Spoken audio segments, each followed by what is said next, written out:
I think what's the biggest difference between us and a global network is the independence. You know, we are an independent network.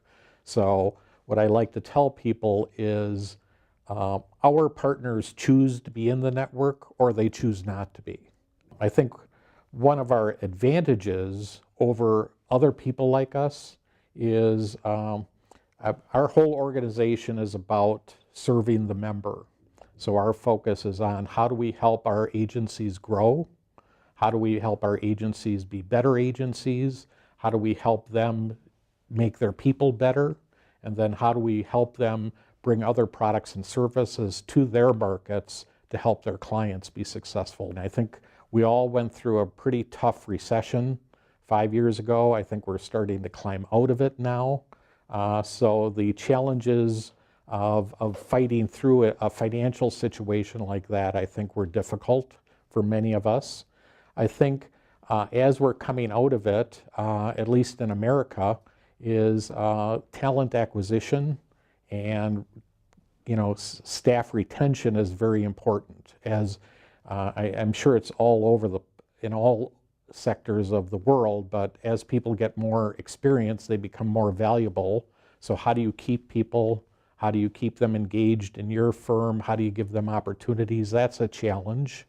I think the one thing from an economic standpoint, I talked to a lot of our partners and they all agree with this, and that is marketers seem to have gone from a willingness to make annual or multi-year commitments to budgets and things.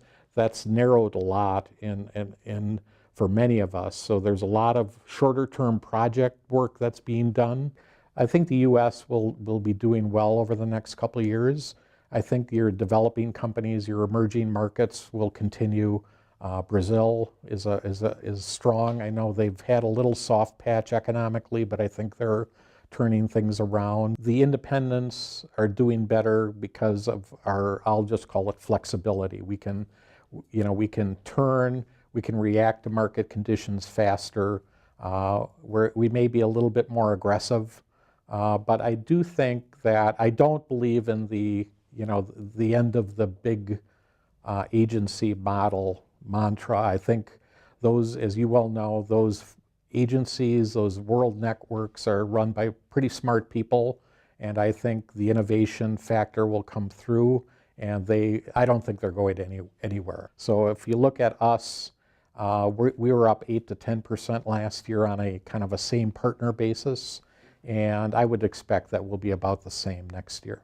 I think digital is the future of corporate communications, and I would add to that social media, I would add content marketing, and even this concept of big data. I think all of these things are areas that are going to drive the future of our industry.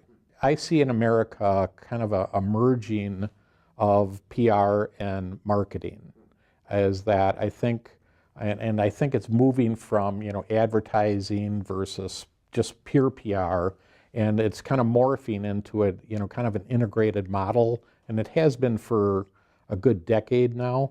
And I think we're all kind of coming into these new technologies, and that's where the battleground is. What we're seeing in the United States, there's an initiative going on where they're looking at helping companies in, let's say, my area of the world, Milwaukee, Wisconsin, how companies there, how do they export into foreign markets so they can grow their businesses. And so there's going to be a lot. I mean, I know that's happening in the Milwaukee area. I know there's 8 other initiatives going on throughout the United States, all focused on how to help companies export who are not exporters right now. And Spain, I think, is one of the territories that, at least in the Milwaukee area, that people are looking at.